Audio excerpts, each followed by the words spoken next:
Show from your local news leader. Welcome back. Getting a little motivation to accomplish your goals can come from something as simple as a book. And we have a very special guest for you here on the morning show. We have Vernice, FlyGirl, Armour.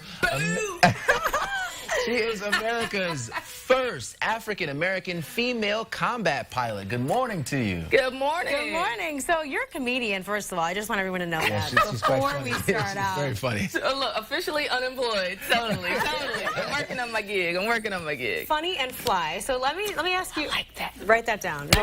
Maybe it's your next book title. We don't know. Right. Talk about being a combat pilot. You know what? I mean, that is a feat in itself. So talk a little bit about how you got into that and how that started.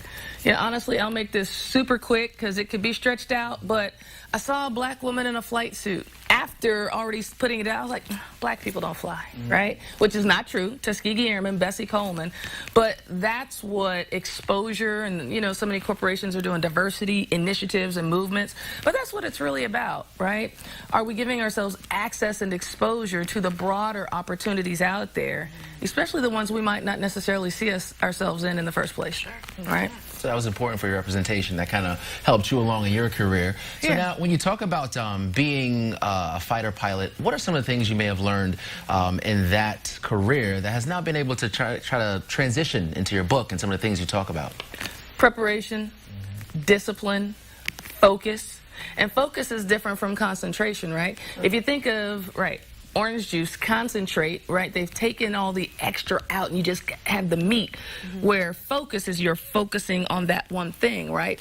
So focus and concentration, two separate things, but how do you compartmentalize? Instead of exploding like fear, bring all that energy back in and focus it like a finely tuned laser burning through steel. Wow, that is a phrase right there. Boom. So Zero to Breakthrough is the name of your book. So tell us a little bit about this, because it's actually for accomplishing your goals in a way where you're focused. And, you know, what made you want to do this? Is this from just, you know, being a combat pilot? Is that directly just correlated to the book? Well, you know, first I need to read the book again because... right here. I've got it for you already. Open chapter 1. I'll read it to you. There we go. Right, but Zero to Breakthrough comes from, you know, I was imagining the shuttle, and I was at the last shuttle launch, and it said you go from zero to this breakthrough to out there in a matter of seconds. And I said, you know, it doesn't take forever to create a breakthrough. I went from beat cop to combat pilot in 3 years. You know, I was Nashville's first African-American female motorcycle police officer, Tempe Police Department, you know, their first black female police officer. And people were asking me, you know, how'd you do this? How'd you do that? How'd you do this? How'd you do that? And what I realized is everyone wants to create a breakthrough. Many people just don't know how, right? So with speaking and, you know, starting my business, yes, I was making an impact and corporate leaders bringing me out. But what would even make a broader impact? And that was getting it out there in print, you know, where it could just be around the world, translated into 37 languages. Not yet. I think it's in 2, but we're getting there. Okay, I'm just saying, wait a minute. That's good stuff. That is good stuff. Talk about your process, man, because I imagine writing a book is no small feat by no stretch of the imagination. Right. So the process I would like to talk about, let's say, that you can apply to a book or your speaking career or an entrepreneur that wants to monetize their message, right? Which it's all about getting your message out there. Make a difference with your message while making money, right? Because entrepreneurs can sometimes struggle in the money part.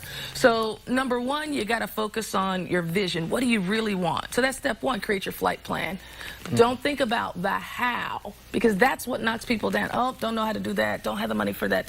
So number 1, where are you? Where do you want to be? Create your flight plan. Number 2, pre-flight. That's where you mitigate your risk. Number 3, takeoff, that shuttle, boom, going. Seconds later, it's in outer space. Step 4, execution, navigating the minefields and obstacles. And then step 5, review, recharge, reattack. There are only 2 ways to succeed, period, in the story. 2 ways. All those ways to skin a cat, only 2 ways to succeed and accomplish the goals. First time or again.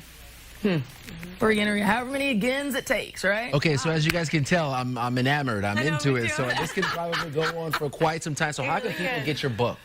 So they can go on Amazon or they can go vernicearmour.com. It's listed there on my website along with, you know, other resources and coaching, and we have some freebies out there that people who are just getting started in their business, or they're an entrepreneur, they want to take their book to bestseller, or they want to get paid to speak. You know, I have an event coming up in December. I just want to help folks get the, because I don't even think of myself as a speaker. I'm a messenger. I'm sharing the message, sharing the blessings. And we all have a purpose here on the planet. But we got to get there. Got to use it. Oh, man. Got to stay gutsy. Gutsy leadership. That's I'm why going to skip I'm the rest here. of the hour and just kind of read this book. Yeah, So, you guys, thanks so much, Vernice, for being here today. You're so great. So great to talk to you. Absolutely. Hey, courage, power, and grit. That's the conversation, especially in corporate America today. You know, all the stuff that's coming out with the media and the sexual misconduct. You know, we need leaders to step up with courage, power, and grit and do the right thing. And a lot of organizations are. And we're having that conversation. And I'm excited to be here for the University of Illinois today. So let's do it. That's awesome. Do it, guys. Stay gutsy. Stay gritty. Stay gritty. I love it. We'll be right back.